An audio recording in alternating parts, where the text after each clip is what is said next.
एक बात तो पता चल गई इस इंडस्ट्री में, जो जिसको पहले काटता बात उसी का चर्चा है, ठीक ना।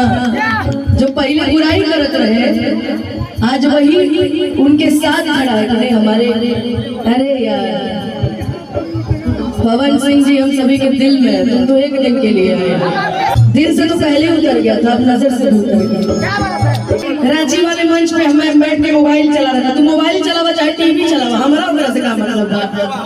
तू घंटा घर चलावा, हमरा से का मतलब बा। ये मत समझिए कि मंच पर तू भारत ना, आप खूब आगे बढ़िए, किसी की बुराई करके किसी की जगह लेने की कोशिश मत करिए, अपनी पहचान बनाइए, ठीक है ना। हमारी बुराई करने के बाद तो 30% हमारे, मेरी बुराई तो 100 में से 99 लोग तो मेरी बुराई करते हैं।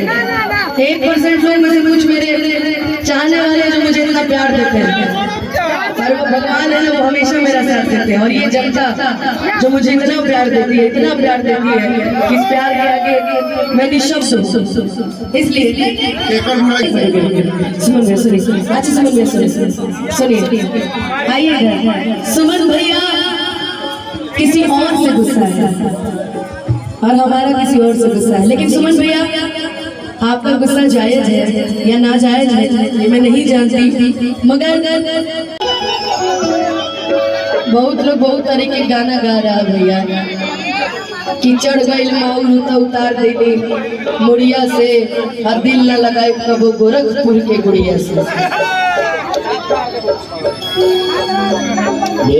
चल पगली तू मुझसे छिपा नहीं रंग दादवा, जहिया हम जगी वो सनक अरे आगे गिरमी घोड़ा पे, अरे तोरा खातिर हो जाए तो मर्डर जहानाबाद मोड़ा पे, तोरा खातिर हो जाए तो मर्डर जहानाबाद मोड़ा।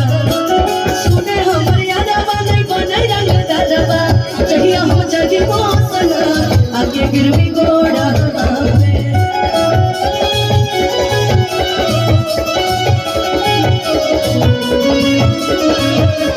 सुने हमर यादवा नहीं बने रंग दादवा, जहिया हम जगी वो सनक आगे गिरमी घोड़ा पे।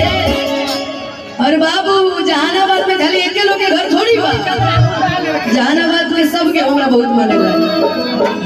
तू हमरा बेटा चाहे बोला चाहे मत बोला, हमरा फर्क नहीं पड़े वाला। और जीवन में जेकर जितना नाम भइल बा वो उतने बदनाम भइल बा। क्या करबो, जे बराबरी ना कर सके लोग बदनामी करेला। हमरा तरफ से ढेर शुभकामना बता रहा है वाला जीवन का। बाकी बबुआ परिवार में मत घुसा, परिवार में घुसबा तो तारा परिवार में घुसब तो दिक्कत हो जाए, ठीक नु। बात के जवाब बात से दा, षड्यंत्र करके ना, हमरा पीछे चालबाजी ना, बात के जवाब बात से। कुछ चला तो पहले तू ही प्लान कसेला, बाद में हम बोलेगा, ठीक ना। मैं तो रांची में इतने आदर सत्कार मैंने सबको दिया, मैंने कहा ये फलाने आए हैं, फलाने जी आए हैं, आई देखो। अच्छा ठीक बात, महादेव जी वाली सबका हिसाब होगी। हम गलत होगा तो हमरा के मिली, तू गलत होगा तो तारा के मिली, बाकी मिली जरूर। कि तोरा खातिर हो जाए तो मर्डर जहानाबाद मोड़ा पे, तोरा खातिर हो जाए तो मर्डर जहानाबाद मोड़ा पे।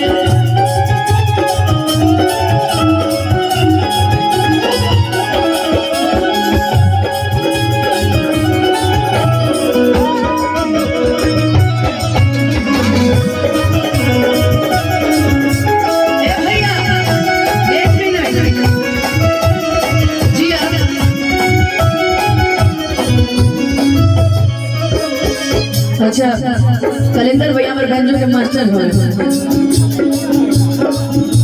खुलल कैसे सचिन कमर राजधानी, बस तुम्हारे छुके मुअल चाहनी। खुलल कैसे सचिन कमर राजधानी, बस तुम्हारे छुके मुअल चाहनी। लहे देवता की मन कैसे मानी, लहे देवता की मन कैसे मानी, लहे देवता की मन कैसे मानी।